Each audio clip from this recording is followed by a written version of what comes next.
इस वक्त आप लोग जहां पर भी बैठे हो अपने आसपास नजरें घुमाओ और देखो कोई लोहे की चीज दिख रही है आपको। अगर दिख रही है तो उसे उठाओ और आसमान में उड़ा दो। क्या सोचने लग गए कि कैसी पागलों जैसी बातें कर रहा है ये आदमी। ठीक सोच रहे हो आप, क्योंकि ये बात मैंने नहीं, आज से 117 साल पहले दो भाइयों ने बोली थी और लोगों ने उन्हें पागल ही बोला था। वो कहते थे हम कुर्सी उड़ा देंगे, टेबल उड़ा देंगे, लोहे को उड़ा देंगे, हम एक ऐसी मशीन बनाएंगे कि इंसान को भी आसमान में उड़ा देंगे। लोगों ने कहा इनकी बुद्धि खराब हो गई है, कैसी पागलों जैसी बातें करते हैं ये आदमी। लोग उन्हें पागल बोलते रहे और वो दिन रात पागलों की तरह एक्सपेरिमेंट करते रहे। कई साल लग गए, लेकिन अपने इसी पागलपन की वजह से इन्होंने इतिहास बना दिया। जिस लोहे को उठा ना सके 1000 आदमी, उसे आसमान में उड़ा दिया। कितने सपने देखते हो आप, कितना ऊपर उड़ना चाहते हो, कितना बड़ा बनना चाहते हो। यार मैं इतना बड़ा बनना चाहता हूं, इतना बड़ा बनना चाहता हूं। अबे रुक, इतना बड़ा बनने के लिए तुझे पागल बनना पड़ेगा। बता तू बन सकता है? इतना बड़ा बनने के लिए तुझे अपने दिमाग में एक सॉफ्टवेयर इंस्टॉल करना पड़ेगा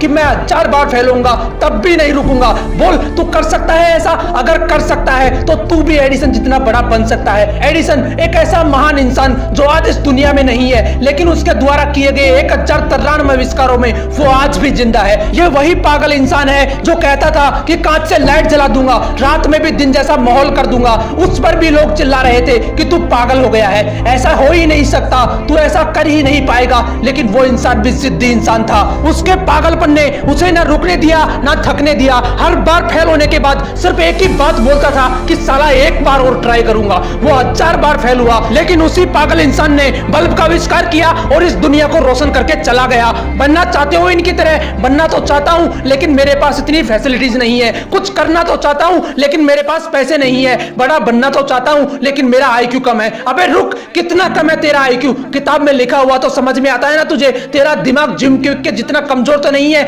जिसके लिए किताबें पढ़ पाना भी बहुत मुश्किल हो गया था, क्योंकि सिर में चोट लगने की वजह से इसके दिमाग ने ठीक से काम करना बंद कर दिया था। इस बंदे ने अपनी जिंदगी के 3 साल सिर्फ यह समझने में गुजार दिए कि सेंटेंसेस को पढ़ा कैसे जाता है। यह सेंटेंस पढ़ना सीखा ही था कि एक बार फिर सीढ़ियों से गिरने की वजह से इनके सिर में चोट लगी और इनकी हालत पहले से भी ज्यादा खराब हो गई। लेकिन अंदर तो जिद थी ना खुद को साबित करने की। इन्होंने अपने दिमाग को समझने के लिए इतनी किताबें पढ़ डाली कि आज वो बंदा माइंड एक्सपर्ट एंड दुनिया के सबसे बड़े लाइफ कोचेज में से एक है। जिस बंदे के दिमाग ने ही काम करना बंद कर दिया था, आज वो बंदा लोगों को यह सिखाता है कि दिमाग को काम में कैसे लेना चाहिए। यहां तक कि कई लीडिंग कंपनीज के मालिक इलोन मस्क को भी इस बंदे ने ट्रेन किया है। अगर मैं आपको बोलूं कि मैं एक ऐसा यंत्र बनाऊंगा जिसकी सहायता से किसी भी इंसान को गायब करके कुछ ही सेकंडों में अमेरिका पहुंचा दूंगा, तो बताओ कैसा लगेगा आपको? आप मुझे पागल बोलोगे या नहीं? क्या बीतेगी मुझ पर जब चारों तरफ से लोग मुझे पागल बोल रहे होंगे कि तू नहीं कर सकता, तेरे बस की नहीं है। कुछ ऐसा ही ग्राहम बेल के साथ हुआ था।